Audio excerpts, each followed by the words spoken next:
I guess we've got a wandering mic over here, so. And by the way, you guys are very attentive for a 7:30 a.m. event on a Monday morning. A great presentation on what you're doing. One question, we have huge issues here in Alberta, you know, around flying in workers and trades and, you know, the industrial workers driving up labor costs, which is affecting our housing costs, I believe. But also on the entry-level side, both Hervé and myself are home builders, but we do seniors housing, and we have to employ entry-level workers. And one of the paradoxes is our labor costs go higher, our housing costs go higher. You know, 2 years in a row, I think it was 2006-07, our housing costs went up 40% a year. Nice if you own a house. But if you're relocating to Alberta and you're coming from elsewhere, that's an impediment. The other issue is a short-term contract nature. If you're trying to bring over employees and get Canadians to believe in the long-term benefit. We know our demographics are aging, and we're going to have a lot more demand for workers at jobs that Canadians typically don't want to take. And I'm talking about working in nursing homes and seniors complexes.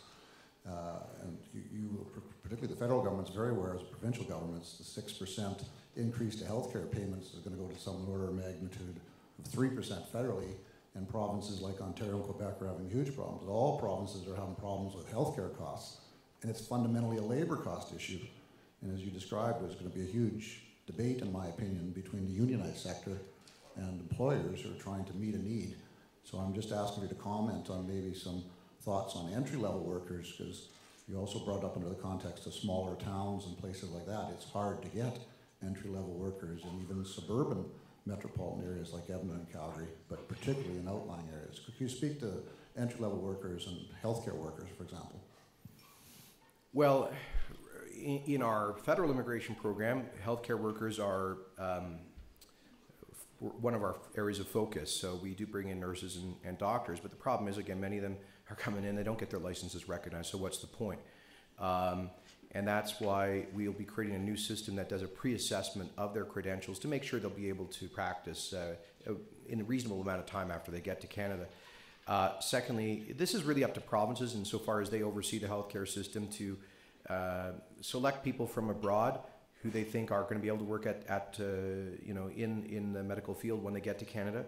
And some provinces are for example, going to Manila and offering they're setting up supplementary training programs at the nurses' colleges to make sure that the graduates actually can come in and become a registered nurse in Canada.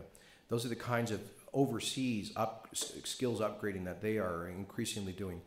Finally, I would say that in part because of the provincial nominee programs, we have seen growing immigration in rural and small town prairies, and to some extent Atlantic Canada, and this is a real positive. So as long as the whole idea of all these reforms is to empower the employer. The employer knows better than a government who can work at the skill level. And if you can, whether it's a local regional health authority or a welding shop out in a small town in Alberta, they know better who's likely to be able to work successfully upon arrival than a big government. So that's the idea. And our experience is, like in Manitoba, for example, in their nominee program, the Mennonite community has been recruiting skilled Mennonite tradespeople to come in, and they're living in places like Steinbach now. The Jewish community has been attracting people in Jews from Latin America. They've now increased the population by 4,000, and they're staying in Winnipeg, and so forth. So we're actually seeing much more distribution to rural areas, and retention as well.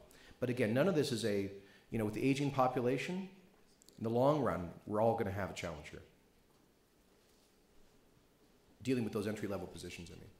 Yeah. Is the mic on back there? Oh, yeah.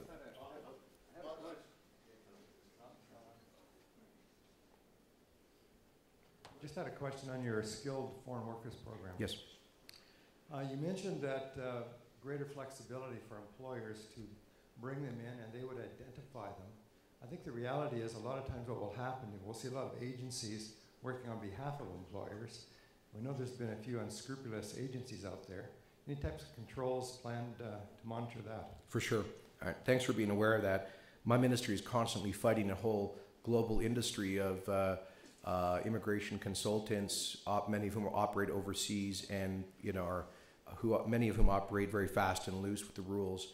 And you need to be careful about that. If you're dealing with immigration issues, we strongly advise you to go through reputable practitioners, either lawyers or properly licensed consultants who have a solid reputation, and be very careful when you go abroad, because we're combating, as I say, in certain countries, a whole industry of what I call crooked consultants.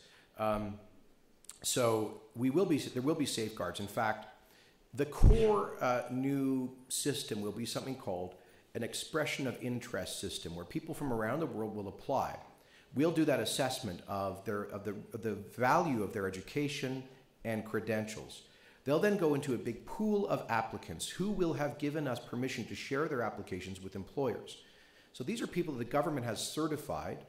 We've done an assessment of their language skills, their education, their credentials, their work experience, before they can get into that pool. So the fact that they're in that pool of qualified applicants isn't 100% guarantee that they're going to be great, but it's a pretty good qualitative assessment that they are likely to succeed in Canada, in our labor market. And then employers like you, under this new system, will be able to go into that pool and do a query and pick out of there the people that you need. If you need 5 engineers with very precise specifications, you'll be able to go into that system and query for exactly those specs.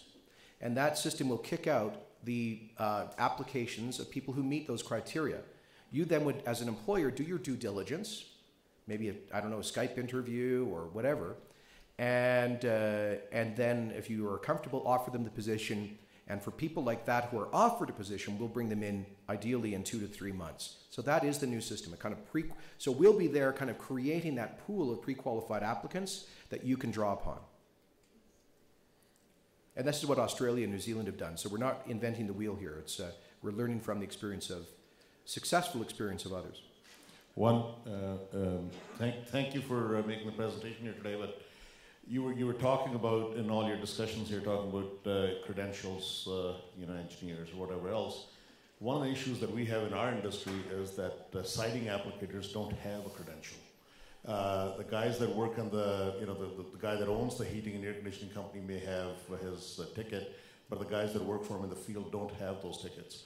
And these are the kind of skilled trades that are available south of the border. How do we get them up here? They don't have credentials that they can bring with them and say, I'm a framer, because there's no such thing. Yeah. There's no siting applicator, there's no roofer, those kind of things. How do we do that? Yes, very, very good point. In the new skilled trades immigration program that we'll be creating, we'll be leaving that decision in the hands of employers, because you know better than we do who can work at the appropriate skill level. In terms of the temporary foreign worker program, we're aware of this challenge. PSAC has brought it to our attention that our system, our very bureaucratic system, it's called the NOC code, the National Occupational Category System, does not recognize people with informal training and experience. And so sometimes you have people with very high levels of technical expertise who kind of show up to us as maybe they're high school dropouts, and that we don't understand. Our system can't comprehend how they can actually do that work. And so our system, it just does not compute, will not issue work permit kind of thing. So we are working with the industries, with industry groups, to figure out a solution to this, to come up with a national occupational category system that is more flexible and more reflective of on-the-job work experience. Again, I think at the end of the day, it's the opinion of credible employers that is the key thing. That's the challenge, though, because it's not just credible employers that want to bring people into work. There are a lot of people who will try to scam the system, right? And a lot of folks some of these crooked immigration consultants I'm talking about, that will go to employers and say, I'll pay you $10,000 to offer this guy a job, and then that guy's paying the consultant $20,000 to get into Canada, that kind of deal. So we've got to watch out for the integrity of it. Mr. Minister, thank you for coming here this morning. You mentioned earlier that you are acutely aware of the labour shortage. Service Canada have also mentioned it at a breakfast meeting a month ago.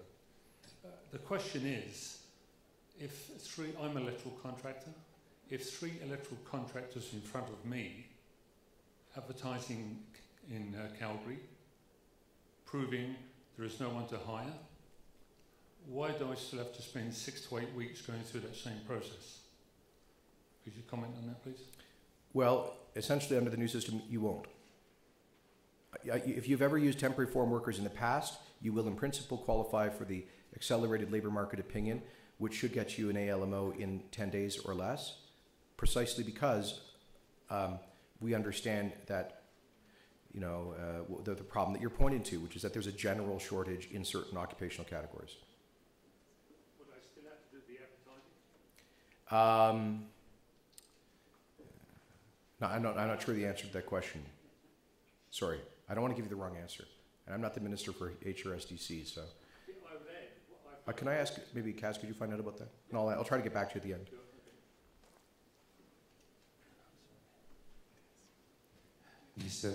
You mentioned before that some immigrants, after they're here, they end up unemployed. I think that it should be the responsibility of the employers when they are allowed to bring into Canada 20, 30, 40 people for 2 years. They should be held responsible to make sure that those people are working for the 2 years term.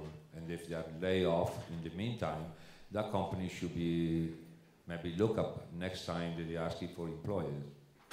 They should not be allowed to bring people and then leave them in the street. So I agree, and we've actually created a blacklist now for bad employers. So if there's been if the province reports to us that an employer of temporary workers has abused the privilege of having those workers, has underpaid them or forced them to live in poor living conditions or unsafe working conditions, or they've been laying off, bringing people in and quickly laying them off, things like that, then they are now added to essentially a blacklist, and they cannot access temporary foreign workers for a period of at least 2 years, and I'd like to extend it beyond that.